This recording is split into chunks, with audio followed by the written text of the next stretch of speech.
شورائے اعظام، حاضرین بزم، پردہ نشین خواتین اسلام، السلام علیکم ورحمۃ اللہ تعالی وبرکاتہ۔ وعلیکم السلام ورحمۃ اللہ وبرکاتہ۔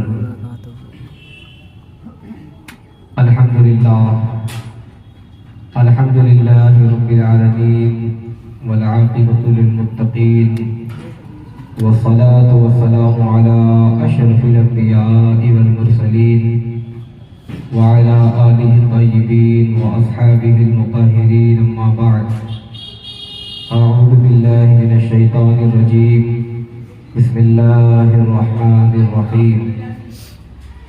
سبحان اللہ۔ هل يستوي الذين يعلمون والذين لا يعلمون؟ آمنت بالله صدق الله العظيم وصدق رسوله النبي الكريم ونحن على ذلك لمن الشاهدين والشاكرين والحمد لله رب العالمين، آمين آمين يا رب العالمين وإلى غير النهاية۔ سبحان اللہ، سبحان اللہ۔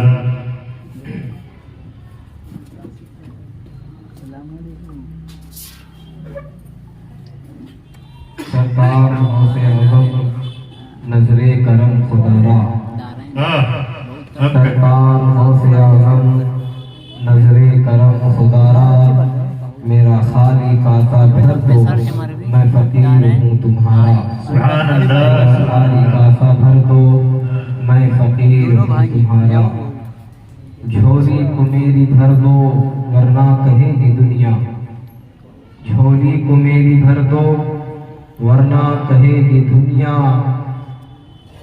ایسے سخی کا مقدہ پھرتا ہے مارا، ایسے سخی کا مقدہ پھرتا ہے مارا مارا۔ بادہ توحید کے متوالوں، شمع رسالت کے پروانوں، غوث و خواجہ رضا کے دیوانوں، گول بھر کے سنی جنتی مسلمانوں۔ سبحان اللہ، سبحان اللہ۔ خطبہ رسول اللہ کے بعد میں نے قرآن عظیم کی بڑی مشہور معروف آیت کریمہ کی تلاوت کا شرف حاصل کیا۔ اس آیت پاک پر کچھ روشنی ڈالنے سے پہلے حسب دستور ساری کائنات کے مرکز عقیدت، اللہ کے حبیب دونوں عالم کے طبیب مصطفیٰ جان رحمت، شمع نظم ہدایت صلی اللہ تعالیٰ علیہ وسلم کی بارگاہ پرحرمت پناہ میں جھوک جائیں، مسکرائیں، تصور میں گنبد خضرا کو دفائیں، پھر پوری دیوانگی کے ساتھ درود پاک کی ڈالی پیش فرمائیں، پڑھیں بآواز بلند، اللہم صلی علی سیدنا و شفینا و حبیبنا اللہم صلی علی سیدنا و مولانا محمد صلی اللہ علیہ وسلم، صلاۃ و سلام علیک یا رسول اللہ صلی اللہ تعالی علیہ وسلم۔ تقریر سے پہلے دو تین اشعار نعت پاک کی سماعت فرما لیں۔ ارشاد ارشاد۔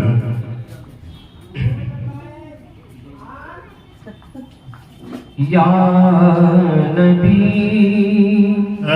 دیکھا ہے رتبہ آپ کی نالین کا، یا نبی دیکھا ہے رتبہ، کیا بات ہے، حق ہے۔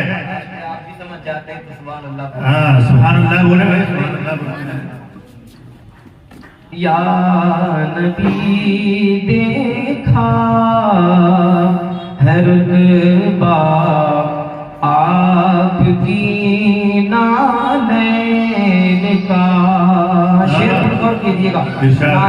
نالین کہتے ہیں حضور کی چپل مبارک، کس کو بے بولتے شک بے ہیں؟ شک۔ سرکار علیہ السلام ایک چپل شریف دستور کا بولتے ہیں نالین۔ نالین۔ شعر پر غور کیجیے گا۔ یا نبی دیکھا ہے رتبہ آپ کی نالین کا، عرش نے چوما ہے تلوا آپ کی نالین کا، عرش نے چوما ہے تلوا آپ کی نالین کا،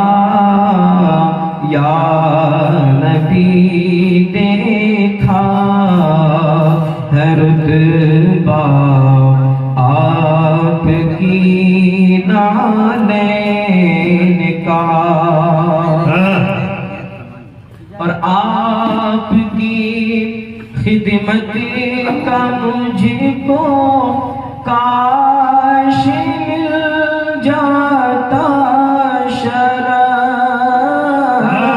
آپ کی خدمت کا مجھ کو کاش مل جاتا شرف، باندھتا ہونٹوں سے تسمہ آپ کی نالے، سبحان اللہ سبحان اللہ، یا نبی دیکھا ہے رتبہ آپ کی نالین کا۔ محبت کے ساتھ اللہم سیدنا نبینا و مولانا محمد مبارک سلام علیک یا رسول اللہ صلی اللہ تعالی علیہ وسلم۔ اللہ رب العزت کا بے پناہ فضل و کرم اس کا احسان ہے کہ اس نے ہمیں انسان بنایا، پھر اس نے ہمیں مسلمان بنایا، اور کروڑوں کروڑوں اس کا شکر ہے کہ اس نے ہمیں مصطفیٰ جان رحمت صلی اللہ علیہ وسلم کے امتیوں میں پیدا فرمایا۔ سبحان اللہ بے شک، یہ اللہ تعالیٰ کا بڑا فضل ہے، بڑا کرم، بڑا احسان ہے۔ اللہ رب العزت اپنے کلام قرآن مجید میں ارشاد فرماتا ہے هل يستوي الذين يعلمون والذين لا يعلمون۔ سبحان اللہ، آپ فرما دیں، اللہ فرما رہا ہے کہہ دو لوگوں سے، فرما دیجئے کہ کیا پڑھے لکھے اور بغیر پڑھے لکھے، آگے آ جائیں آپ لوگ، آگے آ جائیں، صحیح آگے کوئی خالی ہے نا، بہت برا لگ رہا ہے، آگے آ جائیں، آگے آ جائیں، آگے والی کرسی خالی پھر اس پہ آ جائیں، آگے آ جائیں، ہاں ہاں ہاں بولیے جی، بے شک، تھوڑی دیر میں بات سمجھیے گا، لیکن آپ حضرات کو گزارش ہے کہ بغور بات سمجھیے گا۔ ہاں حق ہے، اللہ رب العزت نے ارشاد فرمایا کہ کیا ایک پڑھا لکھا انسان اور ایک بغیر پڑھا لکھا انسان کیا برابر ہے؟ کیا ایک عالم اور ایک جاہل برابر ہو سکتے ہیں؟ موازنہ کریں آپ حضرات، تصور کریں، سوچیں، کیا ایک پڑھا لکھا عالم اور غیر عالم، دیکھیے آج ہمارے معاشرے میں سب سے زیادہ اگر کسی چیز کی ضرورت ہے تو اسی چیز کی ضرورت ہے کہ لوگ علم دین حاصل کریں، علم دین حاصل کریں۔ میرے آقا صلی اللہ تبارک و تعالی وسلم کی پیاری حدیث بات ہے، طلب العلم فریضۃ علی کل مسلم و مسلمہ، فرمایا گیا کہ علم دین سیکھنا ہر مسلمان مرد عورت پر فرض ہے۔ کیا بات ہے؟ ہر مسلمان مرد عورت پر فرض ہے، کسی انسان پر عمر کی قید نہیں لگائی گئی کہ 10 سال کی عمر میں سیکھنا ہے یا 15 سال کی عمر میں سیکھنا ہے یا 20 سال کی عمر میں، جب بھی اللہ آپ کو عقل دے دے، آپ اس بات کو سمجھ جائیں تو آپ ضرور علم دین کی طرف رجوع کریں، آپ ضرور علماء کرام کی طرف خود کو لے جائیں، کیونکہ اسی میں نجات ہے کہ دنیا تو 4 دن کی زندگی ہے یاروں، یہاں ہمیں کب تک رہنا ہے؟ یہ موت ہے، انسان کو ایک سیکنڈ میں موت انسان کا گھر بستر بدل دیتی ہے نا؟ اب بتائیے ہمارے معاشرے میں سب سے زیادہ کسی چیز کی ضرورت ہے کہ لوگ علم دین کی طرف آئیں، علم دین حاصل کریں۔ اگر دیکھا یہ جاتا ہے کہ لوگ اسی سے سب سے زیادہ دور جا رہے ہیں، اسی چیز سے جس کی طرف ہمیں اسلام میں آنے کی ترغیب دی ہے۔ آپ دنیاوی علم حاصل کریں، اسے آپ کو کوئی منع نہیں کرتا، آپ خود پڑھیں، اپنے بیٹے کو بڑا سے بڑا آفیسر بنائیں، بڑے سے بڑا کاریگر بنائیں، انجینئر بنائیں، جو مرضی۔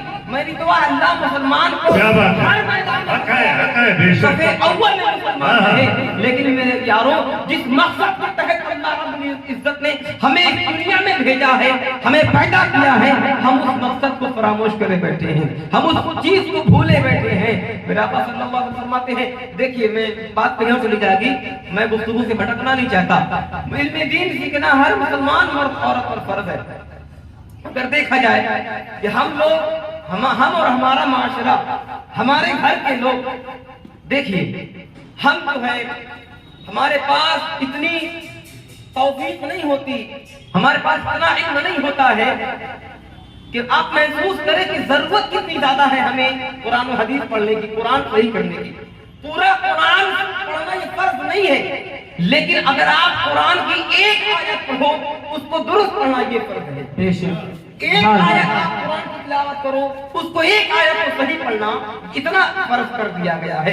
اگر کوئی انسان قرآن ٹھیک نہیں پڑھتا، درست نہیں پڑھتا، تو وہ اس کا قرآن پڑھا نہیں مانا جائے گا، وہ قرآن ہی نہیں مانا جائے گا، تو پڑھنے کی بات دور ہے۔ لیکن قرآن کی اگر آپ ایک سورت تلاوت کریں جو اس کا حق ہے، جو پڑھنے کا طریقہ ہے، اسی طرح سے پڑھیں۔ میرا فرمایا کہ اللہ رب العزت نے کلام پاک میں فرمایا وَرَتَّلْنَاهُ تَرْتِيلًا، ہم نے قرآن کو ترتیل سے نازل کیا۔ میرے آقا فرماتے ہیں کہ جس طرح سے قرآن نازل کیا گیا، جس طرح سے قرآن کو اللہ کے حبیب صلی اللہ علیہ وسلم پر اتارا گیا ہے، اسی انداز سے قرآن پڑھو۔ اب آپ سوچتے ہیں کہ جس طرح قرآن ہمیں، جس طرح جو قرآن کی شکل ہے، جو نسخہ ہے، 30 پارے کا موٹی کی کتاب ہے، تو قرآن ایک بار ہی نازل ہوا، تو ایسا نہیں ہے۔ اللہ فرماتا ہے قرآن کو جس طرح سے نازل کیا گیا ایسے قرآن کی تلاوت کرو۔ اب قرآن تو دیکھنے میں لگتا ہے کہ ایک بار آیا، لیکن ایسا نہیں ہے۔ قرآن 23 سال میں نازل ہوا، 23 سالوں میں قرآن ضرورت کے مطابق نازل ہوتا رہا ہے۔ تو اللہ نے فرمایا جس طرح سے قرآن نازل ہوا، یعنی قرآن رک رک کر کے نازل ہوا، تو میرے مسلمانوں کو فرض ہے قرآن ٹھہر ٹھہر کر پڑھو، قرآن ٹھہر ٹھہر کر پڑھو۔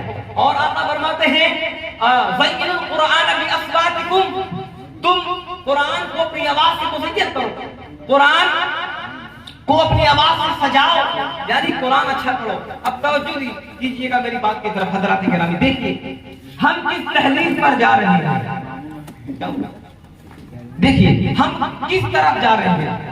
ہمارے پاس ہم تو قرآن ایسا بھی نہیں پڑھ پاتے کہ اگر ہمارے گھر میں کسی کا انتقال ہو جائے، اگر کسی کے ماں کا انتقال ہو جائے، کسی کے باپ کا انتقال ہو جائے، کسی کے بیٹے کا انتقال ہو جائے، کسی کی بیوی کا انتقال ہو جائے، تو ہمارے پاس یہ توفیق بھی نہیں ہوتی ہے کہ ہم اپنے والدین کو کم سے کم 1-2 سورت پڑھ کر کے نظر کر سکتے ہیں۔ ہمیں تلاش ہوتی ہے کہ مسجد کے امام صاحب کی تلاش ہوتی ہے، ہم ڈھونڈتے ہیں کہ کسی مدرسہ کے طلبا کے ہوتے ہیں۔ ہمارا زمین کو اتنا غیر گزر گیا ہے کہ ہم یہاں اپنے باپ کی، اپنے والدین کی ساری پراپرٹی ہڑپنے کے چکر میں ہوتے ہیں۔ اگر 4 بھائی ہوتے ہیں، اگر باپ کا بینک بیلنس ہوتا ہے یا زمین ہوتی ہے، تو ہم یہ چاہتے ہیں کہ باپ آدھی سے زیادہ زمین ہمارے نام کر دے، باپ جو ہے اپنی آدھی دولت ہمارے نام کر دے۔ ہم یہ سوچ کر کے باپ کی خدمت کرتے ہیں کہ ہو سکتا ہے باپ ہم سے زیادہ خوش ہو جائے، اور باپ کی نظر میں اور 3 بھائیوں سے سرخرو ہونا چاہتے ہیں تاکہ باپ کی پراپرٹی ہمارے حوالے ہو جائے۔ مگر جب اسی باپ کا انتقال ہو جاتا ہے، جب اسے قبر میں اتارا جاتا ہے، تو ہمارا ہی حال ہوتا ہے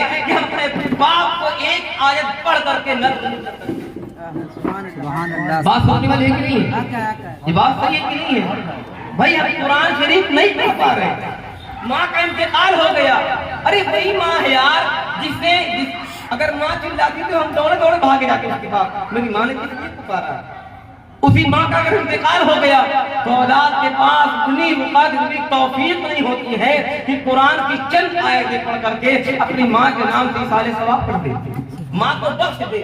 یار ضرورت ہے اس بات کی کہ ہم قرآن کو پڑھنا جانیں۔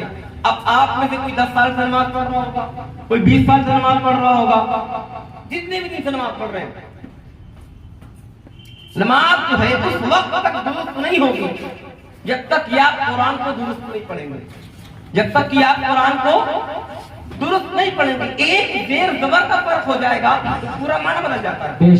قرآن شریف میں زیر یا زبر کا فرق ہو جائے تو پورا معنی بدل جاتا ہے، جب معنی بدل جاتا ہے تو وہ نماز ٹوٹ جاتی ہے۔ اب آپ بتاؤ جہاں زیر زبر کا فرق ہو وہاں نماز پڑھی جا رہی ہے۔ ہم تو قرآن ایسے پڑھتے ہیں کہ نہ ہم ہاں کی تمیز کر پاتے ہیں نہ ہاں، ہم جین سے میں فرق نہیں کر پاتے ہیں، کیا جین پڑھ رہے ہیں کیا زا پڑھ رہے ہیں۔ تو بتائیے اس طرح سے جو جن نمازوں میں قرآن پڑھا جاتا ہے تو گویا ہماری نماز نہیں ہوتی. اب ہم میدان محشر میں پہنچ گئے, اللہ کے حضور اللہ نے سوال کیا نماز پڑھتے تھے کہ نہیں پڑھتے تھے, پھر سوال کر لیا اللہ نے, تو ہم سوچیں گے یار ہم تو 40 سال سے نماز پڑھی ہے, 20 سال سے ہم نماز پڑھ رہے ہیں, مگر ہمارے منہ پر نماز پھینک دی گئی ہے. بھائی بندہ پریشان ہوگا یار, ہم نے تو 40 سال سے نماز پڑھی تھی, یہاں کالا کالا گٹھا پڑ گیا, ہمارے پورا گھٹنا کالا ہو گیا ہے, لیکن اللہ کی ہماری نماز مار دی جائے گی. کیوں مار دی جائے گی؟ کیونکہ کیا اللہ فرمائے گا, کیا تم نے سنا نہیں تھا علماء کرام کے منہ سے کہ دین سیکھنا ہر مسلمان مرد عورت پر فرض ہے, پورا قرآن پڑھو نہ پڑھو مگر ایک سورت جو بھی پڑھو گے اس کو صحیح پڑھنا یہ فرض ہے, بے شک اس کو درست پڑھنا یہ فرض ہے. بتائیے کیسی اولاد ہے, کیسے لوگ ہیں ہم لوگ یار کہ ہم قرآن درست نہیں کرتے. ہمارے گھر کے بچے ہمیں توفیق نہیں ہوتی, ہم اپنے بچوں کو, اپنے بھائیوں کو, اپنے بیٹوں کو, اپنی بہنوں کو بڑے سے بڑے کالج میں پڑھاتے ہیں, 10,000 روپے مہینہ فیس دے دیتے ہیں, 10,000 مہینہ ہم فیس دیتے ہیں اور اسے پرکھتے بھی ہیں. کوچنگ پر لگا دیا 1,000-1,200 مہینہ ہم مہینہ منتھلی فیس دے رہے ہیں, خوشی خوشی دے رہے ہیں, اور بچوں نے پوچھتے بھی ہیں کتنا پڑھا, کہاں پڑھا, کیسے پڑھا. ہم ہر چیز کا حساب کتاب رکھتے ہیں, کیوں رکھتے ہیں کہ بھائی 1,200 روپے خرچہ ہو رہا ہے مہینہ, اسکول کی وہ ٹیوشن فیس دی جا رہی ہے, 5,000 روپے مہینہ اسکول کی فیس دی جا رہی ہے. ہمیں اس کی فکر ہوتی ہے کہ ہمارا پیسہ ضائع نہ جائے. ہمارا بیٹا کسی کالج پڑھ رہا ہے تو ہم بڑے خوش ہو کر کہتے ہیں ہمارا بیٹا اس کالج میں پڑھ رہا ہے. 12,000 کا مہینہ فیس لگتی ہے, 1,500 روپے مہینہ ہم ٹیوشن فیس دیتے ہیں, اتنی بڑی اپنی مہنگی پڑھائی کرا رہے ہیں. مسلمانوں سب کٹولتے ہیں, پرکھتے ہیں, ہم اسے پڑھواتے بھی ہیں. تجھے بیٹا انگلش کتنی آتی ہے, اگر انگلش بول چال میں تھوڑی سی گڑبڑی ہو جاتی ہے تو تانا کشی کرتے ہیں, اسے ڈانٹتے ہیں, ارے 5 سال سے پڑھ رہے ہو اسکول میں, ابھی تمہارا انگلش کا تلفظ ٹھیک نہیں ہوا ہے, ابھی تمہیں انگلش بولنا نہیں آیا ہے. آج ہم نے اپنے اولاد سے یہ بھی پوچھ لیا ہوتا, یہ بھی دھیان دے دیے ہوتے, بیٹا تو 10 سال سے قرآن پڑھ رہا ہے, ابھی تک تجھے قرآن پڑھنا آیا کہ نہیں آیا ہے, تو 5 سال سے قرآن پڑھ رہا ہے, ذرا پڑھ کر کے سنا, تجھے سورہ فاتحہ پڑھنے کا طریقہ آیا کہ نہیں آیا ہے, تجھے علم اشرف پڑھنے کا طریقہ معلوم ہوا کہ نہیں ہوا. ہم اس پر توجہ نہیں دیتے, ہم اس پر کوئی توجہ نہیں دیتے ہیں, کوئی پوچھ نہیں کرتے ہیں, کوئی گرفت نہیں کرتے ہیں. بیٹا 25-30 سال کا ہو گیا پر آج معلوم چلے اسے قرآن کی ایک آیت پڑھ نہیں سکتا. والدین کی غلطی ہے کہ کبھی ہم نے اس کی طرف بچوں کا ذہن ہم لے نہیں گئے, ہم نے کبھی اپنے گھر والوں کو سکھایا نہیں, کبھی تلقین نہیں کی کہ قرآن کو اچھے سے پڑھنا چاہیے. بس جیسے ہم نے پڑھ لیا لکھا رہے ہیں پڑھتے چلے جا رہے ہیں. یاد رکھو میری بات, نوٹ کر کے آپ نے مسلمانوں کہ جس طرح ہم قرآن پڑھتے ہیں ایک سورت کیا اللہ کی بارگاہ میں ہمارے ایک زیر زبر نہیں پہنچتا. اللہ تعالیٰ کی بارگاہ میں ہمارا ایک زیر زبر نہیں پہنچتا. بتائیے, اور ہم ان میں دل سے اس قدر بات میری آپ کو پلے پڑے نہیں کرتے. ہلو بھائی, بات میری آپ کو پلے پڑ رہی کہ نہیں, کہ بس اوپر سے جا رہی ہے. کس کو کس کو بات ہاتھ لا کر بولے, بات کس کو سمجھ میں نہیں آ رہی ہے, کس کو میری بات سمجھ میں آ رہی ہے نا. ہاں, تو میں جو کہہ رہا ہوں اس پر آپ حضرات عمل کیجیے گا. کم سے کم اتنا تو ہم سیکھ جائیں قرآن شریف کہ کم سے کم اپنے گھر والوں کو جب کسی کا انتقال ہو جائے تو ہم خود پڑھ کر کے اپنے گھر والوں کو کچھ قرآن شریف کی تلاوت کر کے سارے ثواب کر سکیں. اتنا ہمیں ضرور پڑھانا, اتنا ہمیں ضرور پڑھنے کا طریقہ معلوم ہونا چاہیے. میرے یاروں, میرے بھائیوں, اس بات کی بڑی ضرورت ہے. اب دیکھیے اللہ رب العزت نے, میری بات سنیں کہ کتنا ثواب ہوتا ہے. ہم جب قرآن کو صحیح طریقے سے پڑھتے ہیں تو اللہ ہمیں کتنا ثواب عطا فرماتا ہے, اور غلط پڑھتے ہیں تو ہمیں عذاب کتنا ہوتا ہے. اگر کوئی بندہ, فرمایا گیا کتاب الحدیث پاک میں ہے کہ جس نے قرآن کے ہر حرف کے بدلے, ہر زیر زبر کے بدلے اللہ رب العزت 10 نیکیاں دیتا ہے. سبھی کا اس پر ایمان ہے نا. ہر حرف کے بدلے اللہ تعالیٰ ہمیں 10 نیکیاں دیتا ہے.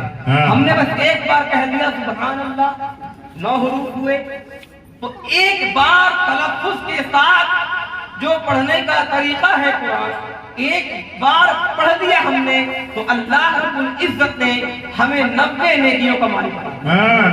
ہمیں کتنے نیکیوں کا مالک بنا دیا؟ 90 نیکیوں کا مالک بنا دیا. اب دیکھیں جو لوگ قرآن کو ٹھیک طرح سے پڑھتے ہیں, یا پڑھواتے ہیں اپنے بچوں کو، ان کے ساتھ کیا معاملہ قبر میں پیش کیا جاتا ہے۔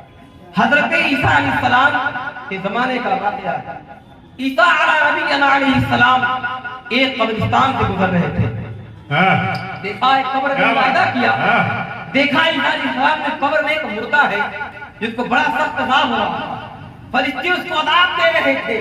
عیسیٰ علیہ السلام جو پیغمبر وقت ہیں، اللہ کے بڑے مقدس نبی ہیں جن کو روح اللہ کہا گیا ہے، عیسیٰ علیہ السلام کا قبرستان سے گزر ہوتا ہے۔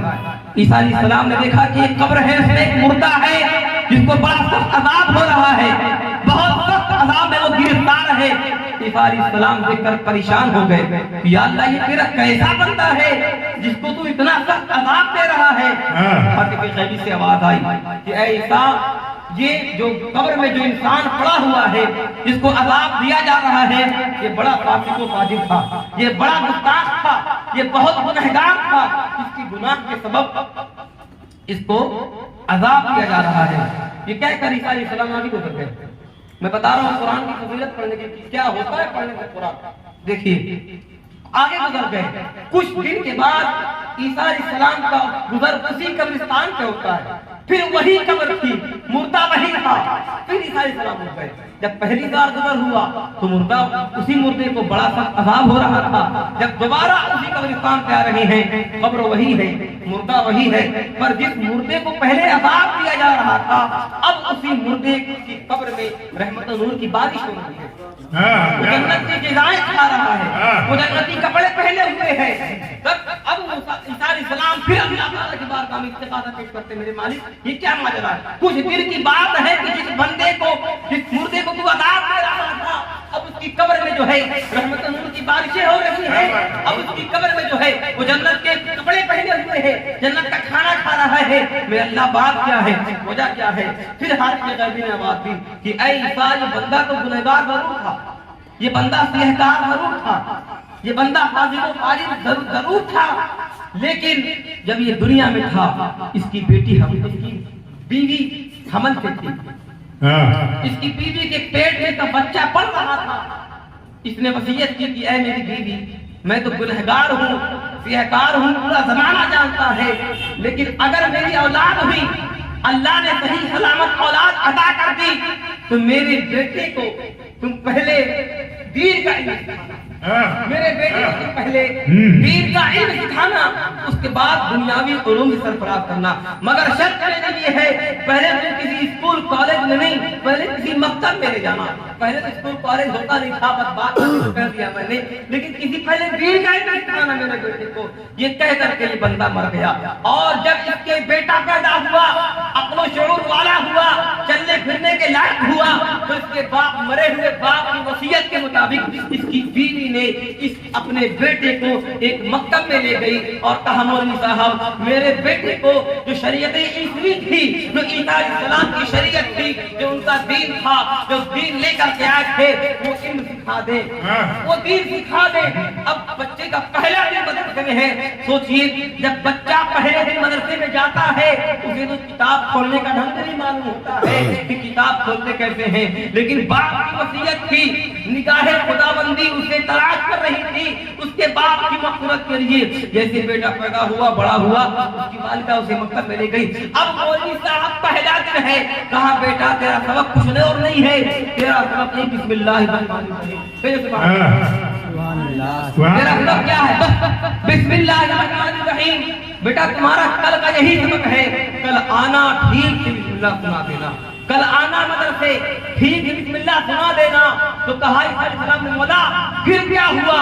اللہ نے کہا اے عیسیٰ کہ جب یہ مدرسے میں گیا، جب اس نے بسم اللہ الرحمن الرحیم کا ورد کیا، دنیا نے مجھے رحمان الرحیم کے نام سے یاد کیا، تو ایسا میری غیرت میں یہ گوارا نہیں ہوا کہ جس کا بیٹا دنیا میں مجھے رحمان الرحیم کے نام سے یاد کرے، میں قبر میں اس کے باپ کو عذاب دوں، میں قبر میں اس کے باپ کو عذاب دوں۔ تو آپ بھلے رہتے ہو پر کوشش یہ کرے کہ ہماری آنے والی نسلیں کم از کم کلام الہی کو پڑھنا جان لے۔ جتنا علم شریعت نے فرض کر دیا ہے، اتنا علم فرض جو فرض ہے فرض کی ادائیگی کر دے، ہر فرض کی ادائیگی کر دے۔ اب جتنا علم سیکھنا، آپ یہ مت سوچو کہ 9 سال مدرسے میں گزارنے پڑیں گے، ایسا نہیں ہے۔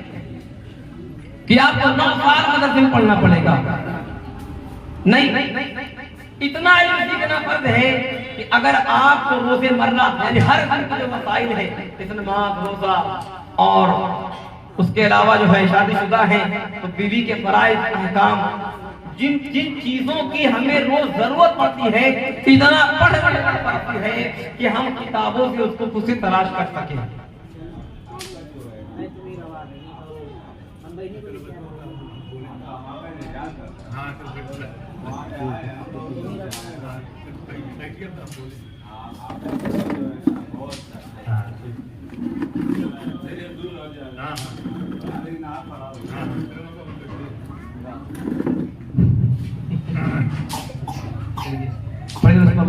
اللهم صل على سيدنا وحبيبنا مولانا محمد مولانا محمد المبارک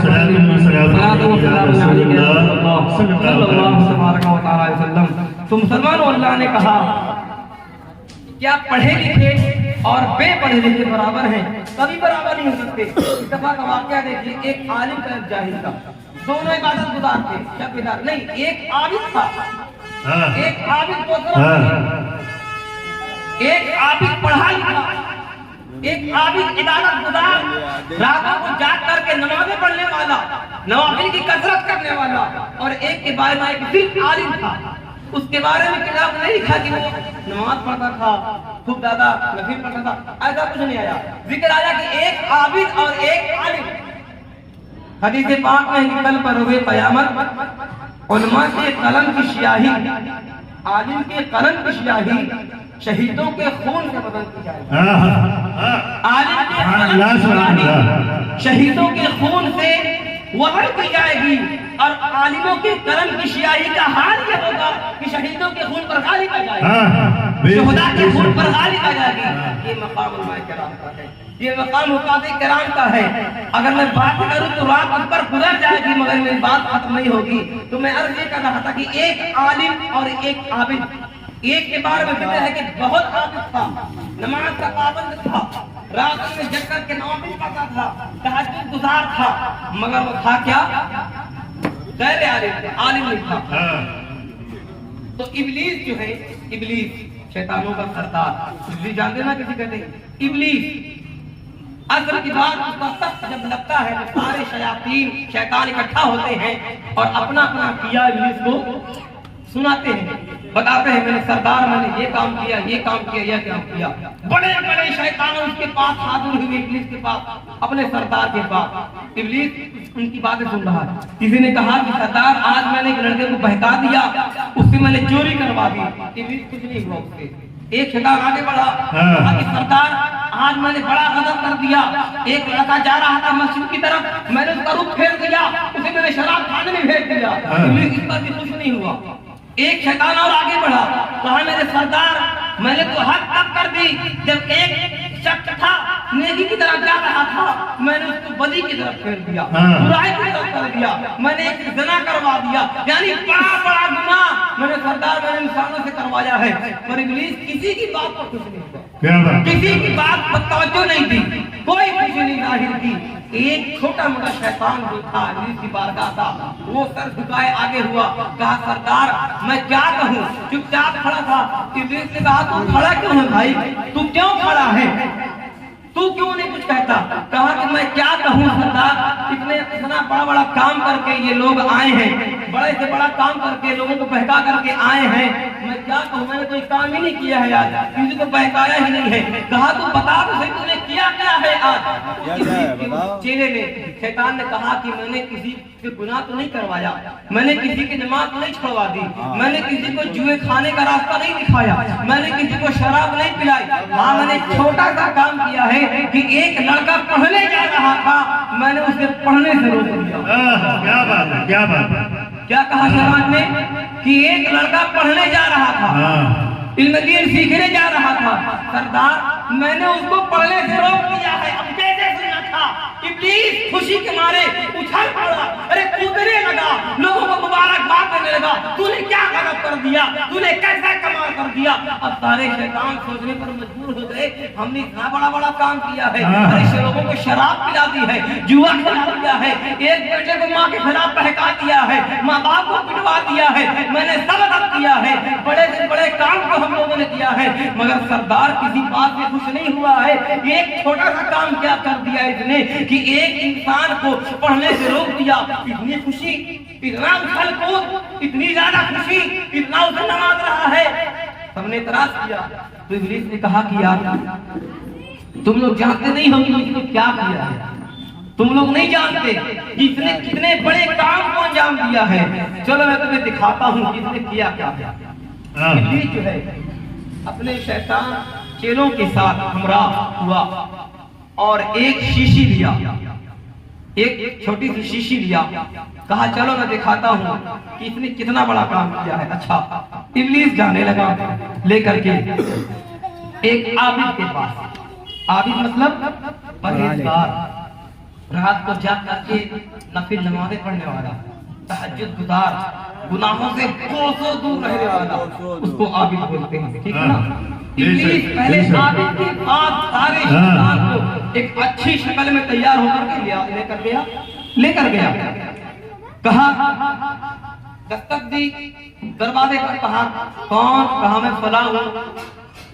کہاں سے آئے ہو, میں یہاں سے آیا ہوں. کس لیے آئے ہو, ایک مسئلہ پوچھنے کے لیے آیا ہوں. کیونکہ عالم تو تھے نہیں, عابد تھے.